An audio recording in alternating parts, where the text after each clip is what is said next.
Prepare yourself, things are going to get intense. Hey guys, MasakoX here. Now Dragon Ball Super isn't quite as violent and brutal as its previous series Dragon Ball Z, and for good reasons. First off, its time slot is way different to Z's. Super goes out on Sunday mornings, whereas DBZ went out on Wednesday evenings, at a time and a period of television history where standards and practices were nowhere near as prevalent, and you could get away with a lot more at that time of day. As a result, there was a lot more blood and such, a lot more violence. In Super, you'll be really lucky to see any traces of blood. It's mostly implied violence, off-screen violence, as well as you only get a little bit dirty and your clothes get scuffed. Other than that, it's pretty tame in comparison to Z. Character deaths? Oh, they skirt around that something chronic. But wait, Zamasu was cut in half, I hear you say. Ah, well there was no blood, plus he's some kind of freaky alien guy, so killing aliens and no blood, that makes it okay. If that had been a Saiyan or a human, then you wouldn't have seen it. However, Dragon Ball isn't a stranger to visceral action and tense fighting.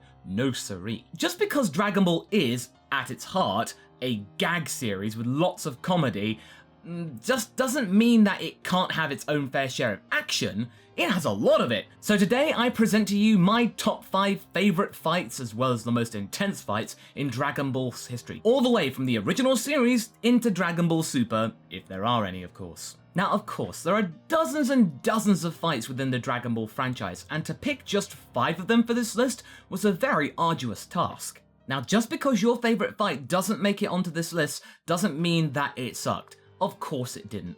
Nearly all the fights in Dragon Ball were amazing, or at least entertaining. It just means it didn't quite have enough impact, at least in my mind, to justify its place on the list. Now I would love to hear what your top 5 favourites are in Dragon Ball, or at least the most violent fights in Dragon Ball in your eyes, so feel free to leave a comment below listing your favourites and just get the discussion going, hence why the title is Dragon Ball Discussion. I'm open to debate and me being wrong. Number 5. Raddatz vs Piccolo and Goku. This was the first fight in Dragon Ball Z, and it opened up a lot of doors to our heroes, both good and bad. The good things were that the entire realm of space was at their disposal. Lots of new opportunities were there to be discovered, and it would be bad for pretty much the same reasons. The galaxy's attention would then be placed squared on Earth. King Piccolo was a mere speck on the radar of reality when you compare it to space demons. Ooh, space was scary. To make matters worse, there were a lot of revelations that were to be had that would blow the minds of Dragon Ball fans back in the late 80s. First off, Goku wasn't human. He wasn't even from Earth. He was a Saiyan. He found that out the hard way from his brother who had come down to Earth to seek his brother and then recruit him for the Frieza forces to essentially become an enemy. This brother of his was incredibly strong, leagues beyond anything that they had ever encountered on Earth. And this was right at the beginning of a brand new series. Maybe only one episode to kind of get your breath before you're just then hurled into the action. Even Piccolo Jr., Goku's arch rival, joined forces with him to fight Raddatz. Something that one would have never seen coming prior to that moment had we been watching it at the time. And we then later found out that Raddatz was a weakling in comparison to the other Saiyans, so this guy that had been dominating Goku and Piccolo was child's play in comparison to what was coming next. This, to me, makes the fight even more brutal, and it was pretty galling to watch. Goku and Piccolo were trounced. Raddatz was enjoying it something awful. You had Goku getting wrecked, Piccolo losing his arm, and then Raddatz just toying with Earth's strongest fighters as if they were just mewling children. We haven't even got to the best bit. Goku dies at the end of it. The main character is dead after only 5 episodes of the new series. The manner of his death? Oh, self-sacrifice while just getting a hole right in your chest, which is an ironic deep cut to how Goku killed King Piccolo. I hadn't really thought of that before actually writing the script for this, and wow, it's kind of poignant. Number 4, Goku vs King Piccolo, both rounds. I'd just been talking about Goku and King Piccolo's fight, so what a better time than just to mention it again. This fight, spread over 2 occasions, was a game changer, like number 5. Up until this point in the story, there weren't really any kind of threats in the show that had the potential to savagely kill Goku. There were plenty of strong foes that could hold their own against the young monkey boy, but this? this was a whole different animal. After just about managing to take out Piccolo's children, he had to actually encounter the final boss a little earlier, and he was not prepared. Despite the king's old age, he was still able to dominate Goku, leaving the young boy for dead relatively easily. Goku's heart even stopped for just a moment, and it was lucky that Yajirobe was even around to take him to Korin so he could recover. It was lucky that Goku survived that onslaught. If Yajirobe hadn't been around, then he could have just been left for dead, and the entire story would have been changed irrevocably. Piccolo's brutality to Goku and then just leaving him there was just really disgusting and brutal. Nothing that intense had befallen Goku before then. The rematch later on in the arc was just as insane. With a now youthful King Piccolo matched against a revived Goku, things went from crazy twist to awesome turn. Kamehamehas and explosive demon waves? Whoa, okay. Things had been just dialed up way up to 11 after what had gone before. This was the start of what would become commonplace later on in Dragon Ball's history, but for now, this was just mind-blowing. And then when you get to the point when Goku's limbs are being immobilized one by one, oh man! Oh, that was kinda tough to see. Oh, and who could forget the finishing move?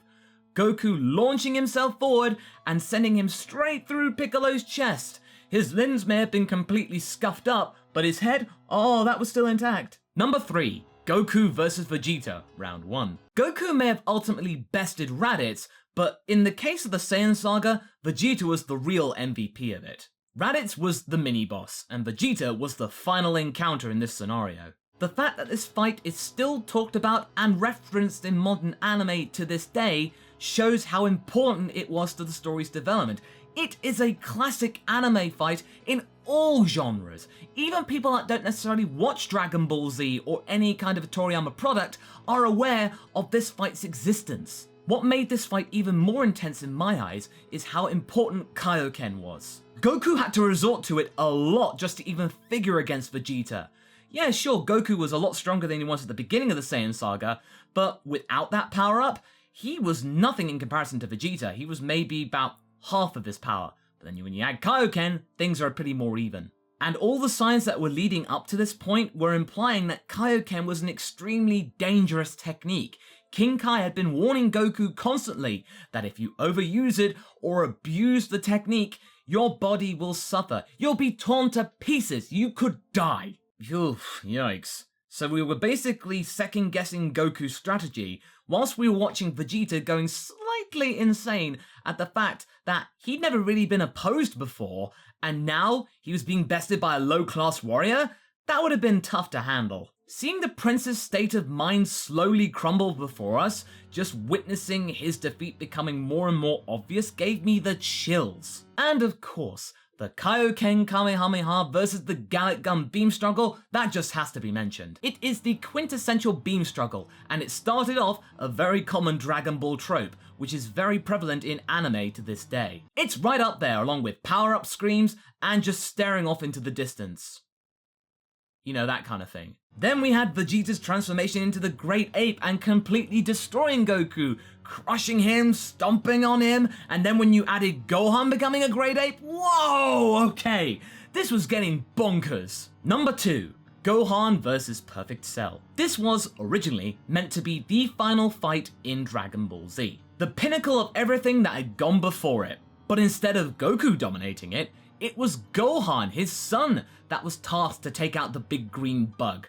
Whoa, okay Goku, alright. Initially, it seemed like that this was the worst decision that the naive Saiyan main character could have possibly made. For the first part of the fight, he was nothing but a walking, talking punching bag for Cell. That was kind of hard to stomach, just seeing Gohan completely and utterly helpless. But things then got even more intense when number 16 sacrificed himself and got himself killed at the foot of Perfect Cell. Oh man, the feels. And I'm not talking just about Gohan, I'm talking about everyone. And of course, as you know, it led up towards one of the show's most intense transformations, Super Saiyan 2 Gohan.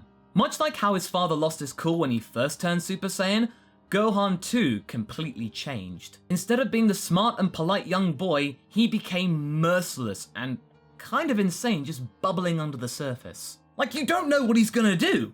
It's really unpredictable. This was a completely different Gohan. He was supposed to flat out finish Cell, by the looks of it, he wasn't going to do that. I actually kind of felt sorry for Perfect Cell as he looked terrified as Gohan was answering every single attack he made with no sign of effort.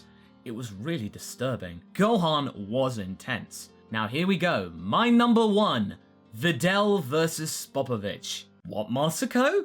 This is a weird choice. There are far more intense fights out there. Why did you pick this one? Videl doesn't do beam attacks, power up, or fly that much. What gives? Ah, well, this one's more to do with personal significance. As you might know, I have voiced my anger and frustration about this fight in many videos up until this point, so I feel like the time is right to actually talk about why I feel this way. In fact, this fight was the reason that I came up with this discussion. It may have lasted for only a few minutes in a relatively peaceful arc, whereas many fights on this list and beyond lasted for a good few episodes, but the impact it made in such a short time is palpable. Videl was dominating for the first part of this fight, and it looked like all the training that she did with Gohan and Goten was actually paying off. She'd actually gotten quite a bit stronger, and hey, cool, Videl can do some fighting, awesome! That was until Popovich recovered from his head being rotated 180 degrees that would usually kill a person, and it looked like it didn't really hurt him at all.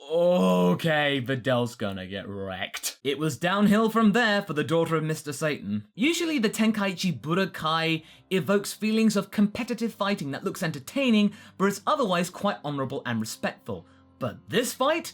It just felt wrong. Videl was being beaten time and time again quite viciously, and instead of it being entertaining or amusing or challenging, or even really anything positive, it was just disgusting. Videl was doing her best to hang in there. She wasn't going to give up that easily. But to see her head getting smashed in repeatedly by the knee and the fist of Popovich?